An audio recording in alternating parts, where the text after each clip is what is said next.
ایک سوال یہ ہے کہ مدنی چینل پر آپ کا نام اس طریقے سے آ رہا ہے، تاج الشریعہ کے چھوٹے بھائی مولانا عبد المنان رضا خان منانی میاں کہہ کر یہ کلپ چلائی جا رہی ہے، اور انہوں نے اس میں کچھ تاثرات دیے ہیں. اس سلسلے میں آپ وضاحت فرما دیں.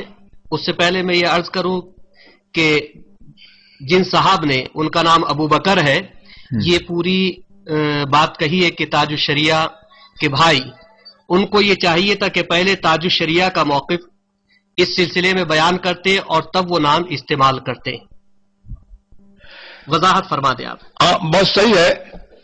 ابو بکر صاحب کو یہ چاہیے تھا کہ جب انہوں نے میرا نام استعمال کیا تھا تو ساتھ ساتھ یہ بھی بتاتے کہ مدنی چینل یا ٹی وی اور ویڈیو کے سلسلے میں میرا موقف کیا ہے. اس کے بعد وہ میرا منانی میاں کا نام استعمال کرتے یا نہ کرتے یہ وہ جانتے.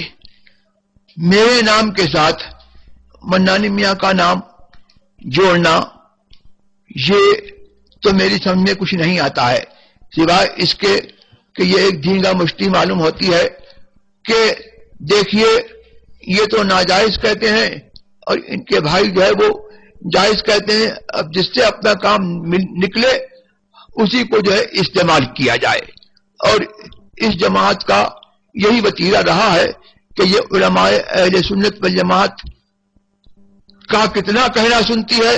اسی طور پر آپ سمجھ لیجئے کہ اپنی خواہشات کی تکمیل کے لیے اور جو جس فعل میں وہ مبتلا ہیں اس کو کسی نہ کسی طور پر جو ہے رواج دینے کے لیے جو ہے کسی نہ کسی کا سہارا وہ لوگ لے لیتے ہیں. یہ طریقہ جو ہے وہ نشران جائز ہے اور اس سے کوئی حرام جو ہے وہ ہرگز جو ہے جائز نہیں ہو سکتا ہے. میری سمجھ میں یہ نہیں آتا کہ آج تک ٹی وی اور ویڈیو حرام تھا اور آج تک جو ہے مدنی فیضان مدینہ میں جب سوال ہوتا تھا تو امیر اہل سنت یہ فرماتے تھے کہ میں تو اس کو ناجائز و حرام سمجھتا ہوں. آج اور یہ تمام کتنے ٹی وی پھکوا دیے اور مارو شیطان کو مارو شیطان کو مارو شیطان کو لوگوں کے میں نعرے لگے. آج جو ہے وہی حرام جو ہے وہ کیسے جائز ہو گیا. میں نے اس سلسلے میں جو ہے ناسخ اور منسوخ کی بات بھی سنی کہ بہت سارے کام جو ہے وہ جو ہے جائز ہوتے ہیں، بعد میں جو ہے کسی ناسخ کی بنا پر جو ہے وہ مطلب ہے کہ جو ہے بہت سارے کام ناجائز ہوتے ہیں پھر جائز ہو جاتے ہیں. تو مجھے جو ہے یہ پوچھنا ہے کہ آج کون سا ناسخ جدید جو ہے وہ امیر اہل سنت کو مل گیا یا یہ کون سی شریعت جدیدہ ہے.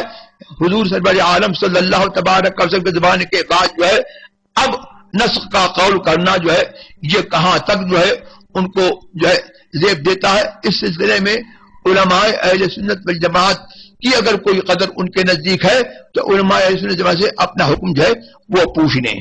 اور اس طور پر جو لوگوں کو خاندان آل حضرت کے کسی فرد کو استعمال کرنا اور وہ بھی ایسے فرد کو استعمال کرنا کہ جو مسلک اہل سنت والجماعت کے حوالے سے یا اعلی حضرت کے حوالے سے جو ہے وہ ذمہ دار نہیں ہے، ایسے فرد کو استعمال کرنا سوائے اس کے کہ اپنا مطلب اور اپنا الو جیسے سیدھا ہو ویسے سیدھا کرو، یہ سخت مذموم اور سخت بیجا. اور میں اس سلسلے میں جو ہے سخت جو ہے مجھے تکلیف ہے کہ میرا نام اس سلسلے میں کیوں استعمال کیا گیا. میں جو ہے حرام کو حرام ہی سمجھتا ہوں، اگرچہ میں کروں میرے کرنے سے کوئی حرام جو ہے حلال نہیں ہو سکتا ہے. اس سلسلے میں ایک بات یہ بھی آئی کہ منانی میاں نے یہ کہا کہ میں اس کو جائز نہیں مانتا ہوں، جو بھائی جان کا فتویٰ ہے وہی ہے اور وہ ناجائز ہے. ہاں تو یہ تو بہت اچھا ہو گیا کہ ان سے لوگوں نے پوچھا اور میں نے بھی کل ان کے کچھ بیانات سنے اور جس میں وہ ششوپنج کے شکار ہیں اور کچھ صحیح طور پر بتا نہیں پا رہے ہیں. البتہ یہ مفہوم جو بیان کیا جا رہا ہے اس مفہوم کو میں نے سنا کہ گھما پھرا کر کے انہوں نے یہ بیان کیا.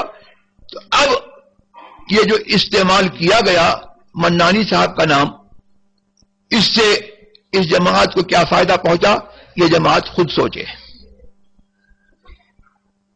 تو کیا یہاں پر ان کا قول یہ ہے کہ جو بھائی جان کا فتویٰ ہے وہی صحیح ہے اور ناجائز ہے، اور ایک طرف یہ ان کا عمل جو بھی حیثیت رکھتا ہو تو شرعی طور پر عمل پر قول مقدم ہوگا؟ اس سلسلے میں فرما دیں. قول فعل اگر متعارض ہے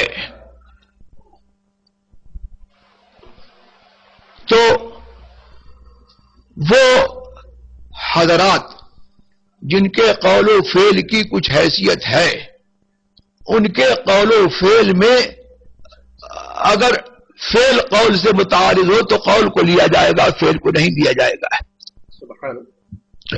اور یہاں پر تو انہوں نے خود یہ تصریح کر دی کہ میرا یہ عمل جو ہے وہ فتوے کے خلاف ہے، اور فتویٰ وہی ہے جو انہوں نے کہا کہ میں اس کو ناجائز سمجھتا ہوں. یہاں پر ایک وہ واقعہ ہے کہ سیدی سرکار مفتی اعظم ہند رضی اللہ تعالیٰ عنہ سے لوگوں نے عرض کیا کہ حضرت آپ کوئی مخصوص ٹوپی ہمارے لیے کر دیں تاکہ ہماری پہچان رہے. اس میں کیا حقیقت ہے اور اس سلسلے میں آپ کچھ وضاحت فرما دیں.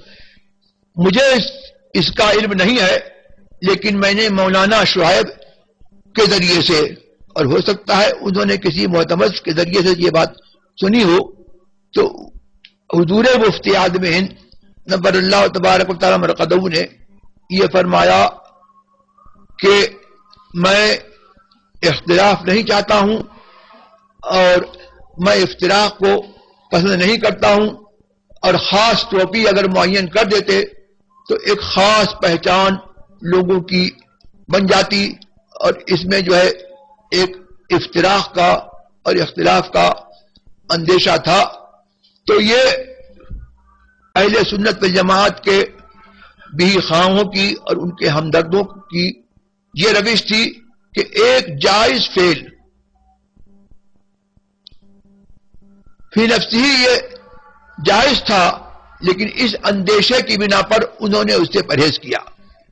تو اہل سنت والجماعت کو اپنے ایسے مقتدر پیشواؤں سے سبق لینا چاہیے کہ جو کوئی اپنی ایسی پہچان نہیں بنانا چاہتے جس سے اہل سنت جماعت میں جو ہے سے الگ ہونے کا یا الگ پہچان قائم کرنے کا کوئی شائبہ بھی ہو.